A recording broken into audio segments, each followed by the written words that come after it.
Hello viewers, welcome back to my channel. তো আমি ঝাড়গ্রাম থেকে বাড়ি ফিরে এসেছি। আমার কিছুদিন ধরে ডিএলএডের ফার্স্ট ইয়ারের এক্সাম ছিল, যার জন্য আমি রাখি পূর্ণিমার যেদিন কালকে গেল আমি ওই দিন বাড়ি ফিরতে পারিনি। আমি আমার সমস্ত ভাই দাদা সবাইকে আমি ফোনে উইশ করে দিয়েছিলাম আর বলেছিলাম যে কালকে আমি অবভিয়াসলি কালকে আমি যাচ্ছি, তো কালকে আমি গিয়ে রাখি বাঁধবো। আর সিরিয়াসলি ওদেরকে কেউ রাখিও বাঁধেনি, মানে আমি ওদের একমাত্র বোন রাখি বাঁধার মতো। আর এই হচ্ছে আমার ছোট্ট সোনা গপু, ওকেও রাখি বাঁধার মতো কেউ নেই।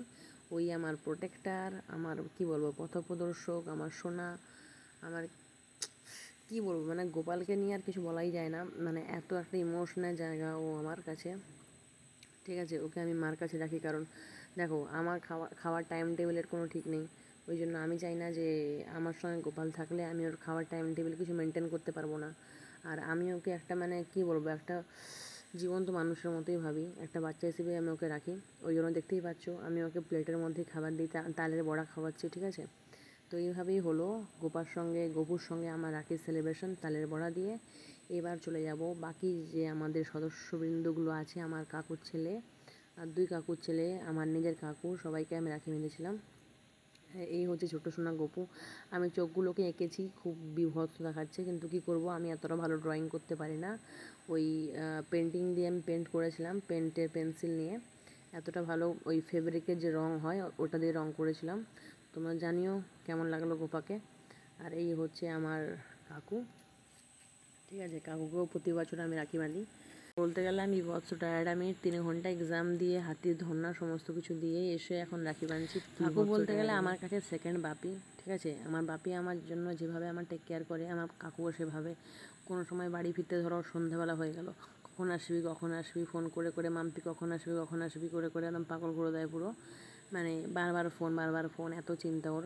ঠিক আছে, কাকুর কোনো মেয়ে নেই, কাকু আমাকেই মেয়ে হিসেবে ভাবে। কাকুর একমাত্র ছেলে আছে, এই যে ওনার গুণধর ছেলে। এটা হচ্ছে আমার সবথেকে মানে আমার দাদা ভাইয়ের থেকেও আমার কাছের, এটা আমার ভাই, আমার পুচকু, এর নাম হচ্ছে দীপু। ঠিক আছে, এ আমার দাদা ভাইয়ের থেকেও আমার কাছে ক্লোজ, কারণ এর বয়সটা কম আর আমি ওর সঙ্গে খুব ইজিলি মিশে যেতে পারি, বিকজ এর এজটা কম। ঠিক আছে, মার পিঠ সমস্ত কিছু আদর সমস্ত কিছুই আমাদের। এই পলিটেকনিকে ভর্তি হয়েছে এবারে। ঠিক আছে, আবদার ছিল যে আমাকে দিদিভাই আমাকে লেটগুলো এনে দিবি, ওদের যে লেটগুলো হয় পলিটেকনিকের। ঠিক আছে, আমি ওকে ওই লেটগুলো গিফট করলাম। বুঝতেই পারছো টিউশন পড়া বাজেটের মধ্যে আমি ওকে আর কি গিফট করতে পারবো। ওই লেটগুলো আমি ওকে গিফট করলাম, যেগুলো পলিটেকনিকে যে লেটগুলো লাগে। আর এটা হচ্ছে আমার আরেকটা কাকুর ছেলে। হ্যাঁ, পাড়াতেই কাকুর ছেলে, মানে close relation, family relation plus পাড়াতেই থাকে। এ হচ্ছে আমার আরেকটা ভাই, এও পড়ে 7-এ। ঠিক আছে, এর নাম হচ্ছে যিশু। এবার এটা হচ্ছে আমি। অবস্থা খুবই খারাপ, কারণ সারাদিন এক্সাম দিয়ে গর্ভবতী হাতির যে মৃত্যুটা হয়েছে ঝাড়গ্রামে, ওটা তো কী আর বলবো, মানে ওই প্রসঙ্গ আসা মানেই মন খারাপ হয়ে যায়। তালের বড়া দিয়ে হলো আমাদের রাখি বন্ধন উৎসব সেলিব্রেশন। এই হচ্ছে আমার কাকুর ছেলে, এই হচ্ছে আমার আর একটা কাকুর ছেলে। আমার দাদা বাইরে চাকরি করে, ওই জন্য আমি ওকে বাঁধতে পারলাম না। আর এই হচ্ছে আমার ছোট্ট সোনা, আমার গপু সোনা।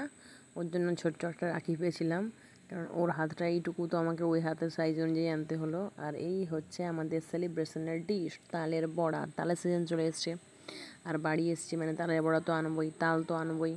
ঠিক আছে, তালও কিনে এনেছিলাম, তালের বড়া বানানো হয়ে গেল, আমরা সেলিব্রেশনও করলাম। Thank you so much for watching, please subscribe my channel, by.